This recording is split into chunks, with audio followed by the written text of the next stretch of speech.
Many people remember the economic crash of 2008, and as we continue to navigate a pandemic, there are financial lessons that can be learned from the past and the present. I spoke with financial planner Harry Abrahamsen about 5 of those lessons.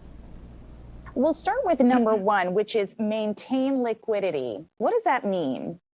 Maintaining liquidity is important. Having money accessible in bank accounts, savings accounts, even like a mature limited pay whole life insurance policy is a smart thing to have.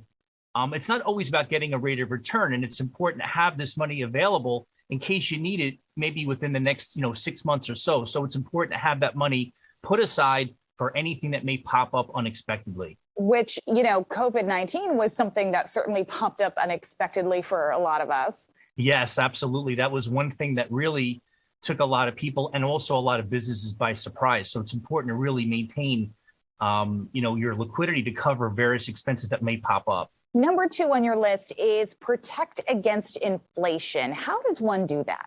Yeah, right now, inflation is happening in front of everybody, and CDs, savings accounts, bank accounts really aren't keeping up with inflation. So it's important to really look at things that you can do today to make sure that the dollar isn't really just disappearing in the bank account. So you can do certain things to make sure that you have strategies in place, and make sure you're being careful of anything that's super risky, because a lot of people that are facing retirement, they're thinking, okay, I need to keep up with inflation. What are the things that I need to do? So they need just to be mindful of the fact that they may incur potential, risk. You say there are certain things you can do. What are some of the biggest you can do? Well, there's a lot of strategies that you can implement when you actually are doing retirement planning, especially if you're now either looking at retirement or thinking about retirement. There's strategies like the buffer income strategy, which will help people look at withdrawal rates that are a higher rate of return that will equate to a higher lifestyle. So there's things that people can put in place today that are real super important to make sure that when they get into retirement, they have various strategies and things in place to help them through retirement and make sure they have a comfortable life. Which kind of plays into number 3 here, which is diffuse the tax bomb and protect against increases in taxes, both state and federal. What should people be looking at here? Well, right now, if people have a lot of pre-tax investments, like IRAs, 401ks, it's super important to look at the possibility of maybe doing Roth conversions. Again, this will eliminate any potential taxes later on. Also, you want to make sure that you have things in place, because if you wait until you're 72 and required minimum distributions happen at that point in time, it can be really problematic. So it's really better to be proactive with your approach and looking at, okay, what's my plan look like right now? And what are the things that are going to happen in the future? So RMD planning is also essential. You also suggest protecting against market risk. How can you protect against market risk? Well, again, if you look at various strategies that you can implement, a buffered strategy where you can use assets that are just not always in the markets.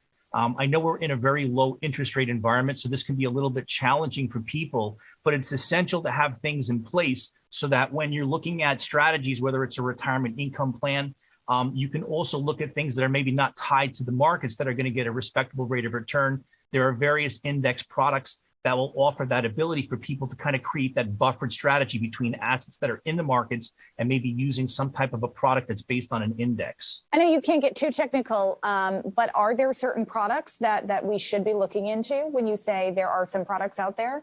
Yeah, I mean, again, everybody's going to be a little bit different depending on where you are. If you're thinking about retirement, I would recommend sitting down with a professional to explore different options. If you are actually in retirement, a lot of people are looking at, in addition to any assets invested, they're looking at various fixed indexed products that allow them to put money in. They offer some protection so that they don't have that market volatility, and also gives them a little bit of peace of mind.